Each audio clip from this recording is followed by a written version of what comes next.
Assalamualaikum warahmatullahi wabarakatuh. Alhamdulillah kita bertemu lagi dalam siri penjelasan saya ke atas buku Zikir Selepas Solat Antara Sunnah dan Bid'ah. Setelah sebelum ini saya terangkan tentang dua pendapat berkenaan cara berzikir selepas solat. Yang ini pertama, cara zikir itu ialah kuat secara berterusan, dan yang kedua, perlahan, kecuali apabila imam ingin mengajar makmum.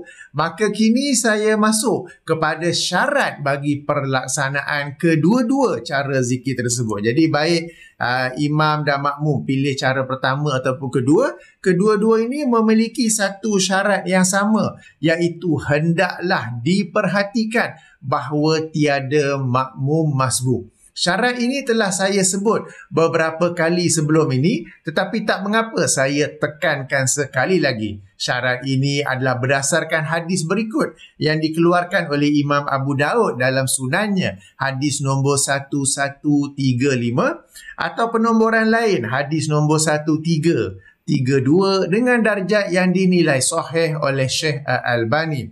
Okey, mari kita sama-sama kita baca hadis ini.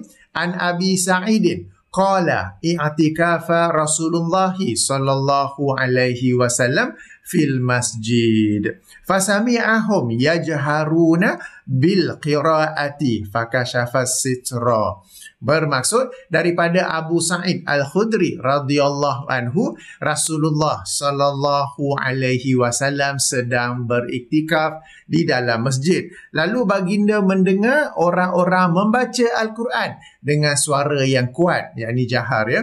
Maka baginda menyelak tabir dan menegur dengan bersabda, waqala, baginda bersabda, ala inna kullakum munajin rabbahu fala yu'ziyanna ba'dukum ba'dan wala yarfa' ba'dukum ala ba'din fil qiraati aw qala fis salati. Bermaksud, baginda bersabda, ketahuilah sesungguhnya setiap kalian sedang bermunajat kepada Tuhannya, maka janganlah sebahagian kalian mengganggu sebahagian yang lain. Janganlah sebahagian kalian mengangkat suara di atas sebahagian yang lain dalam membaca Al-Quran atau dalam solatnya. Dalam hadis di atas, Rasulullah sallallahu alaihi wasallam menegur orang yang bersuara kuat ataupun jahar di dalam masjid.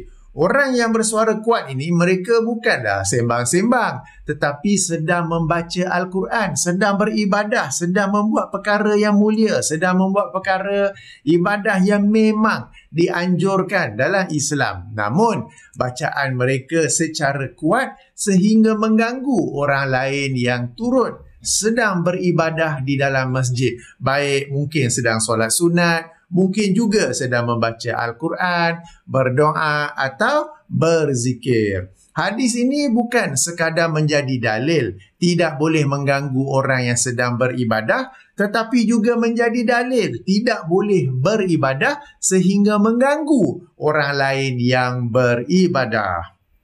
Okey, satu fenomena yang lazim berlaku di kebanyakan masjid dan surau di Malaysia, bukan semua tetapi kebanyakan, ialah imam dan makmum berzikir dengan kuat sehingga mengganggu makmum masbuk yang masih solat di saf belakang. Imam bukan sekadar berzikir secara kuat atau jahar, tetapi lebih kuat dengan bantuan mikrofon atau speaker. Ini bukan sekadar jahar ya, dah lebih kuat lagi dah. Ini benar-benar mengganggu makmum masbuk.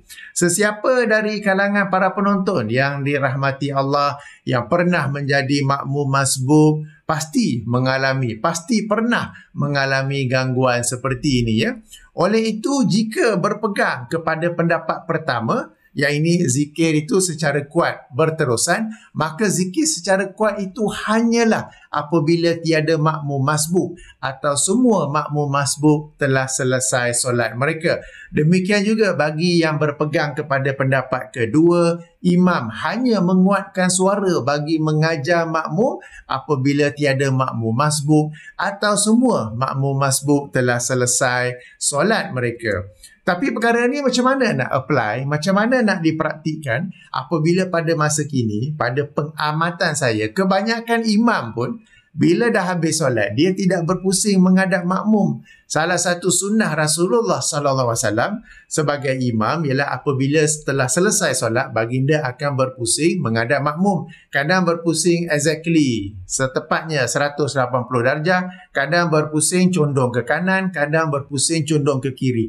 Antara hikmah berpusing ini, antaranya ialah supaya baginda dapat lihat ada makmum masbuk ataupun tidak. Supaya imam pun dapat lihat ada makmum masbuk ataupun tidak. Kalau ada, jangan dizikir secara kuat. Kalau tak ada, baru secara kuat. Atau bila ada, mereka semua sudah habis, barulah berzikir secara kuat. Tetapi bila pusing pun tidak, duk menghadap kiblat lagi, jadi macam mana dia nak tahu ada makmum masbuk di belakang atau tidak kan? Sebenarnya, tidak mengganggu orang lain yang sedang beribadah. Tidak terhad kepada masa berzikir selepas solat sahaja. Satu lagi yang saya perhatikan adalah selepas azan dan sebelum iqamat.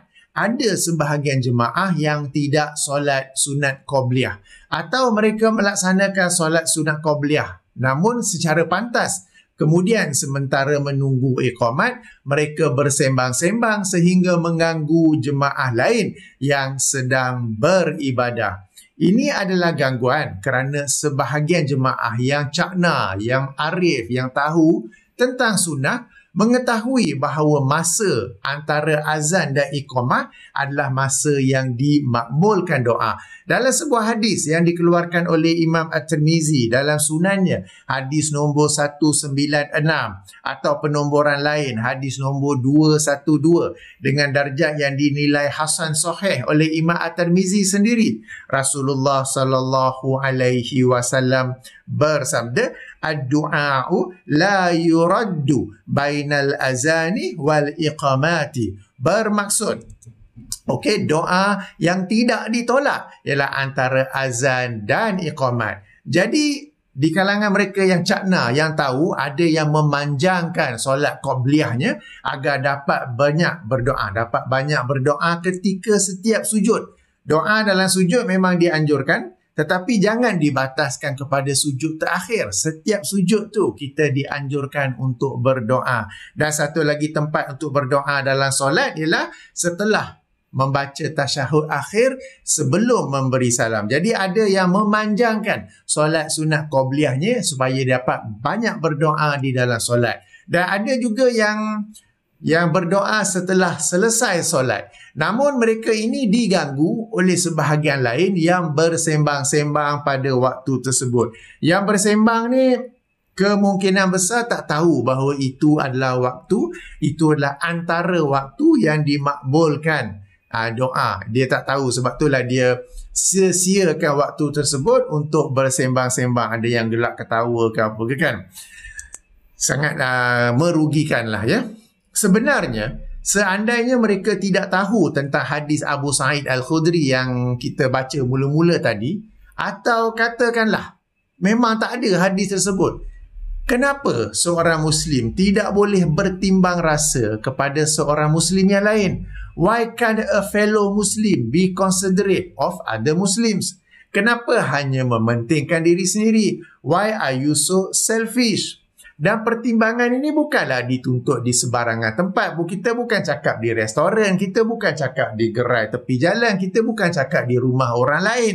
Tetapi di dalam masjid dan surau, tempat kita semua bermunajat kepada Allah tanpa gangguan. Orang yang pergi masjid dan surau pun memang hendak beribadat.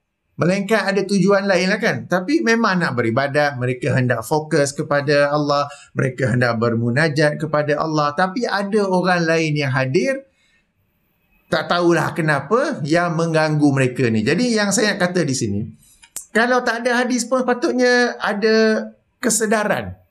Aku ni jangan kacau orang lain. Kena pula mereka yang sembang ni duduk di ruangan masjid yang bertutup, yang ada aircon kan. Sebab sekarang ni kebanyakan masjid dan surau, sekurang-kurangnya di Lembah Kelang ni, banyak yang sudah ada berhawa dingin. Maka ruang utama tu yang berhawa dingin tu dia bertutup.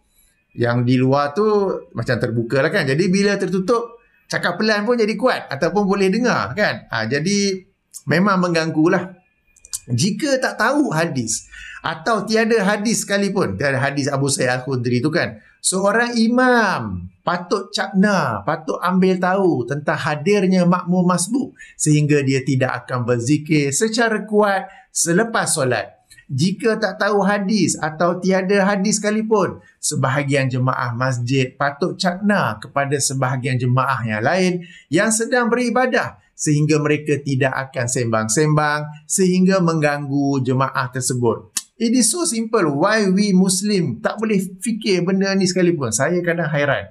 Okay, kalau kita nak tegur, dia anggap kita yang salah pula. Over hari ni kan.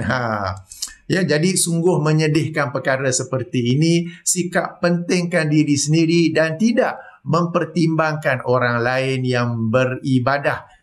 Okay, tidak berlaku di kalangan sesama Muslim. Moga kita yang sedar ni dan tahu dapat menyampaikan perkara ini kepada orang yang tak tahu, tapi mungkin tahu tapi tak sedar ke macam mana ke, tak tahulah ya. Baik, sehingga sini sahaja dahulu. Kita jumpa lagi dalam siri seterusnya insya-Allah. Sementara itu saya tutupi dengan subhanakallahumma wa bihamdika asyhadu an la ilaha illa anta astaghfiruka wa atubu ilaika. Assalamualaikum warahmatullahi wabarakatuh.